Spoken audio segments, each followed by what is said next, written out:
Kids, let's go through the objectives for today's lesson. First, I want you to be able to identify some of the key players of the Constitutional Convention. We're going to kind of give a rundown of the some of the big ones. I mean, we could go through on and on and on. There's over 55 signers of the Constitution, more than 3 others that were in attendance that don't actually sign it.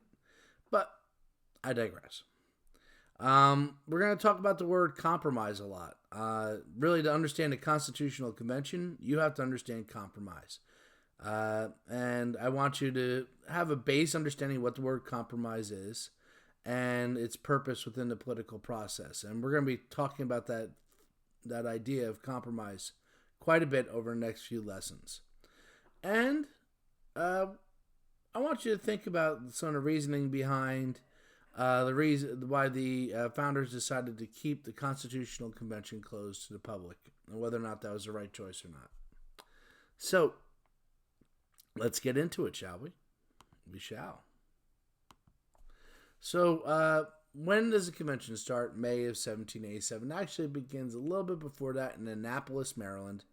But they realized, this is a lot more work, and they're going to need a bigger group and representative of all of the colonies to kind of come and fix the Articles of Confederation. That's their goal in the start of the meeting. Why are we here? Fix the Articles of Confederation. The consensus was not yet that we should take the Articles of Confederation, put it in the shredder, and light the shredder on fire, and make an entirely new system of government, a new framework, which we'll call the U.S. Constitution.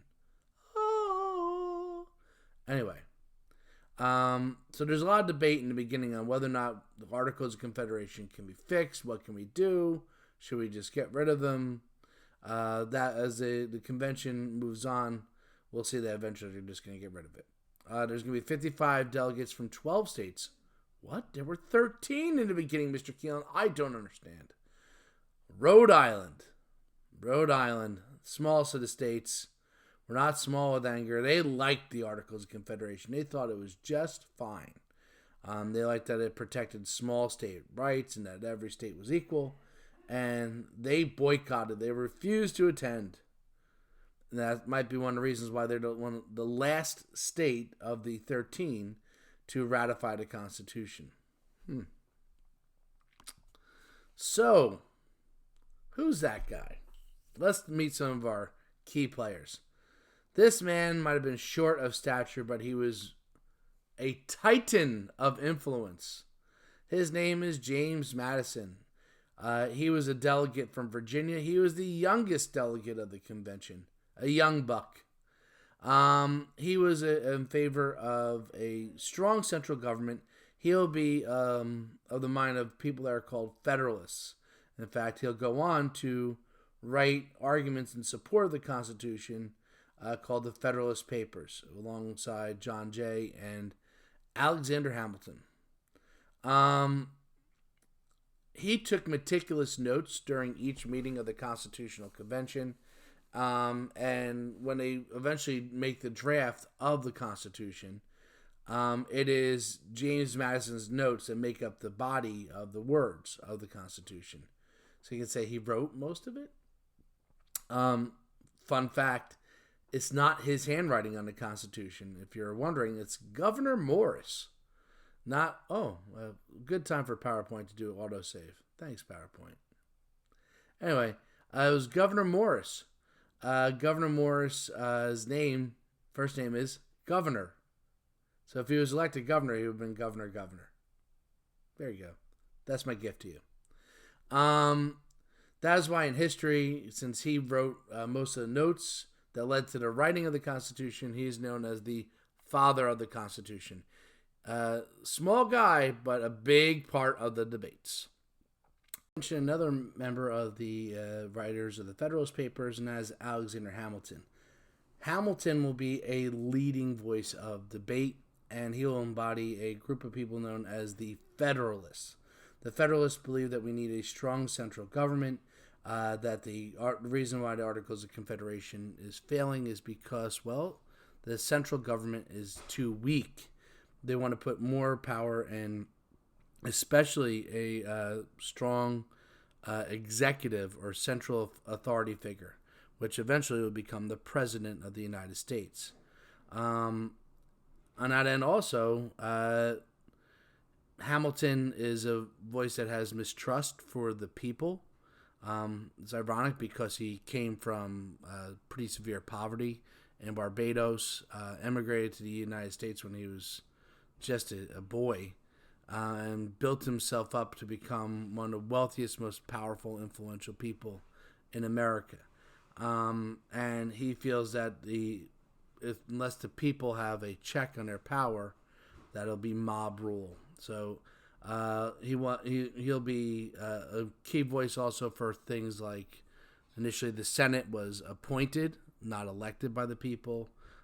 Electoral college is going to be another thing that comes from this side to put a little bit more limits on the power of the people. But one of the main things that he's going to be advocating is for a whole new system of government. He's really one of the key players that pushes for getting rid of the Articles of Confederation altogether and instilling a new constitution. The idea that if the articles, comparing the articles to a dam, if the dam is so full of holes, you don't try to repair it, you build a new dam. And he felt that the articles was beyond repair.